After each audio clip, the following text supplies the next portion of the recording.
01net.com vous dit tout sur cet Audi A4, véritablement très riche en technologie. Et pour ce quatrième et dernier volet, on va s'intéresser à la vie à bord, l'interface d'MMI Touch notamment. Mais pour ça, je vous invite à me rejoindre à l'intérieur du véhicule.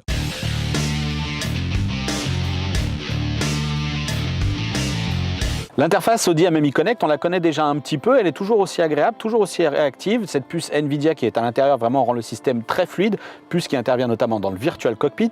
Mais pour le MMI, eh bien cette fameuse molette, ce qui est toujours aussi génial, eh bien c'est qu'elle se positionne juste devant la main lorsqu'elle est posée sur le levier de vitesse. Bon, côté graphisme, c'est toujours aussi séduisant, donc toujours réactif, avec la particularité eh bien, de découper les univers en fonction des options du véhicule. Cette Audi A4, elle a beaucoup de technologie et donc on va retrouver beaucoup d'options sur les réglages de suspension, d'éclairage intérieur, de boîte de vitesse. Vraiment, il y a beaucoup de choses à parcourir.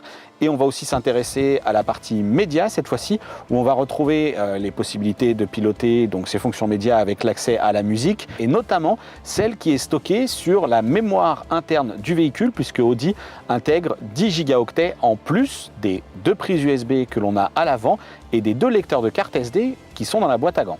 Multimédia toujours, Audi intègre dans cette version un système Bang & Olufsen 3D de très bonne qualité. Là encore, beaucoup de réglages. On peut ajuster la diffusion du son de ce système 3D, le faire varier à l'avant, à l'arrière, ça c'est assez classique, mais surtout amplifier plus ou moins cet effet surround, cet effet donc de spatialisation dans l'habitacle. Mais je vous laisse l'apprécier avec ces images.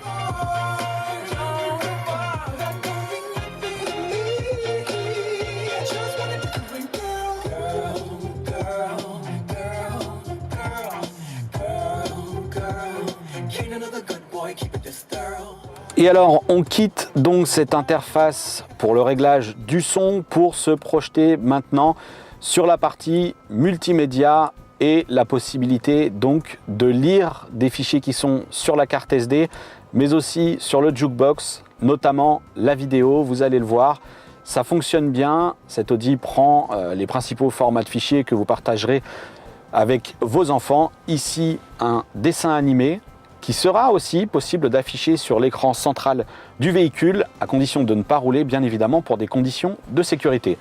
Mais alors, les enfants, comment les servir avec ces vidéos? Eh bien, tout simplement sur les tablettes qui sont intégrées à l'arrière. Et pour ça, eh bien, je vais justement passer à l'arrière du véhicule. À l'arrière, donc, on le voit, les passagers seront vraiment bien installés puisqu'ils pourront profiter donc des 2 tablettes qui sont directement intégrées dans la voiture, accrochées aux appuis-têtes, ce qui permet en fait de communiquer donc avec le fameux système Jukebox de la voiture et d'aller chercher du contenu multimédia directement sur les cartes SD qui sont pluguées à l'intérieur de la boîte à gants.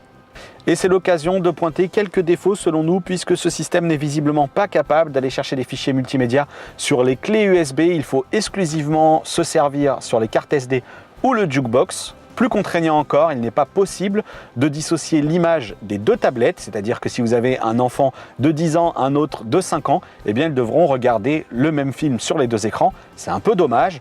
On pourra toutefois séparer les modes de navigation, c'est-à-dire qu'à l'arrière, l'un pourra aller sur Internet ou alors suivre l'itinéraire qui est actuellement en cours sur Google Earth et l'autre pourra regarder une vidéo, mais vraiment on aurait voulu que ces 2 systèmes soient indépendants et qu'on puisse vraiment faire 2 usages de vidéos complètement différentes. Mais il y a évidemment une astuce qui permet donc de passer outre la limitation du système Jukebox d'Audi, eh bien c'est d'utiliser l'interface directement d'Android pour regarder ces autres fichiers multimédia et notamment en passant par le stockage de la tablette. En l'occurrence, elle dispose de 25 gigaoctets de disponibles pour mettre ses films, sa musique et ainsi finalement profiter de son propre film sur chaque écran. Et ces Audi tablettes, elles se retirent véritablement très facilement de leur support, non seulement pour ne pas se les faire voler, mais en plus pour les utiliser finalement à la main de la sorte. On le voit, elles ont une interface propriétaire Audi, mais bien évidemment, elles fonctionnent sous Android et donc il sera possible d'aller sur le Play Store et télécharger des applications, des petits jeux ou encore regarder des vidéos sur YouTube, notamment pourquoi pas en utilisant le point d'accès Wi-Fi que l'on peut créer avec son smartphone dans la voiture. Voilà donc de véritables tablettes sous Android. Attention, elles sont assez lourdes toutefois, qu'on pourra utiliser donc dans la voiture ou à l'extérieur et surtout, eh bien, qui s'avèrent assez réactives. Vraiment, c'est une bonne surprise de ce point de vue-là. Cet écran avec le revêtement mat, eh bien, est un autre bon point puisque ça limite les problèmes de reflets assez désagréables en voiture. Il y a une dernière fonction qui aurait été véritablement très pratique avec cette tablette, eh bien c'est la compatibilité Miracast qui est ici indiquée, mais le problème c'est que lorsqu'on recherche un smartphone compatible, en l'occurrence ici un Galaxy S6, eh bien rien ne se passe, les deux n'arrivent pas à communiquer. Dommage, on aurait pu par exemple regarder ces vidéos Netflix sur l'écran, peut-être qu'une prochaine mise à jour corrigera le problème. Et bien voilà, nous avons fait le tour de toutes les technologies de cette version de l'Audi A4 suréquipée et élue voiture de l'année connectée par 01net. C'est un véritable plaisir du côté de la motorisation, des systèmes de sécurité, des aides à la conduite, du multimédia. Véritablement, elle répond à tous les critères de confort. D'ailleurs, on en parlait justement avec une petite subtilité sur ce modèle, un système de double vitrage qui permet donc une isolation phonique uniquement et non pas thermique. Attention, il n'est pas question de vous isoler du froid extérieur. Il y a une autre particularité, eh bien c'est toujours l'application Audi Connect, MMI Connect. Elle évolue, elle aussi, et elle permet toujours des fonctionnalités telles que retrouver mon véhicule si je ne sais plus où est-ce que je l'ai garé, vérifier que les portes et les fenêtres sont bien fermées. Véritablement, Audi soigne les fonctionnalités connectées de ses véhicules et ça se ressent sur les fonctionnalités, mais aussi sur le tarif.